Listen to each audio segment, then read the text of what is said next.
My name is Haley Bland, and I am doing my informative speech over human trafficking, and it's for Comm 115.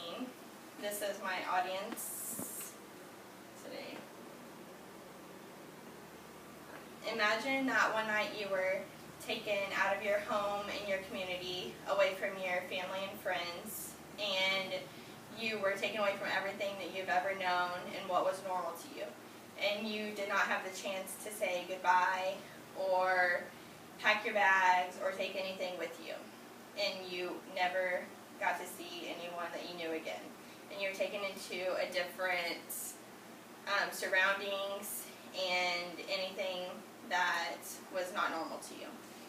I know that it sounds crazy and you think that it could not happen to you, but it actually happens a lot, and it's called human trafficking. I first learned of human trafficking from my sister. She became part of an organization called the End It Movement, and it's a movement that makes t-shirts and bracelets and different kinds of stuff with their symbol on it, and it's to spread the word of to end human trafficking. And you can donate to this organization and just wear stuff like this to help spread the word and help people become aware of what human trafficking is.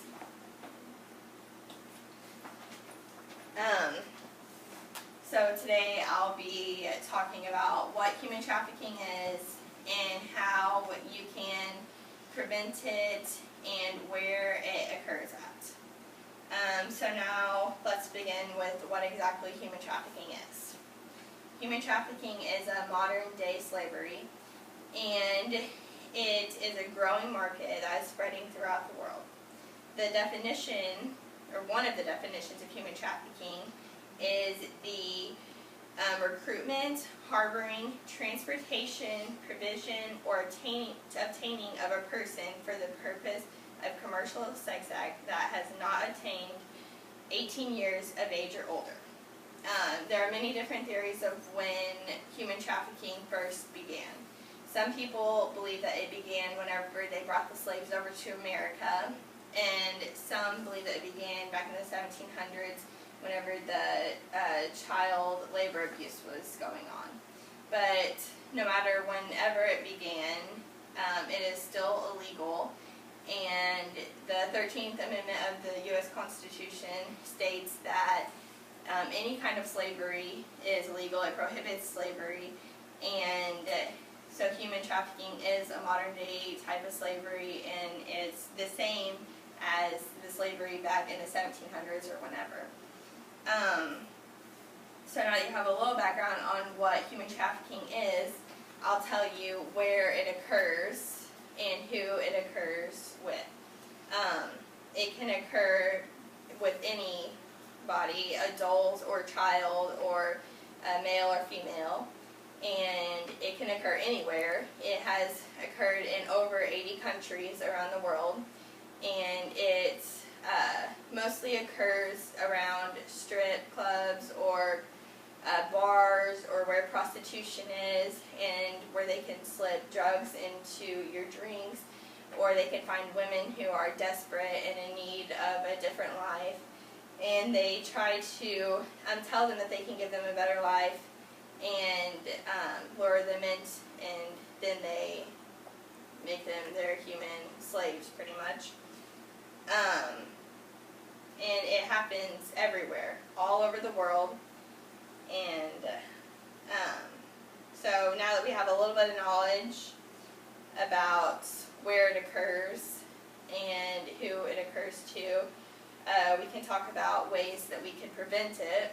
And there are different organizations. I already talked about the End It Movement organization, and but there's also the Rock Human Trafficking, the OP Underground Railroad, and AXUS. And these are all organizations like the End It Movement one. They are ones that you can donate money to, and you can put about on social media. There are several famous people who put on Facebook or Twitter or whatever talking about ways to end human trafficking, and they're all a part of one of these organizations, and there's several other organizations too. And just by making people aware of it, it's also helping end it. And you can donate money anywhere. You can even donate just from online, just by joining one of these. And authorities also tell you that if you know anything about human trafficking in your area, to alert someone, because it is good to be aware and make other people aware. And so today I told you about what human trafficking was, that it was modern day slavery, and that it is illegal. And I told you where it occurred, that it can occur anywhere to anybody, male, female, adult, child. And it can be prevented in several different ways by joining any different organization and donating money and just making other people aware. And so with human trafficking, as I believe with all things, knowledge is power.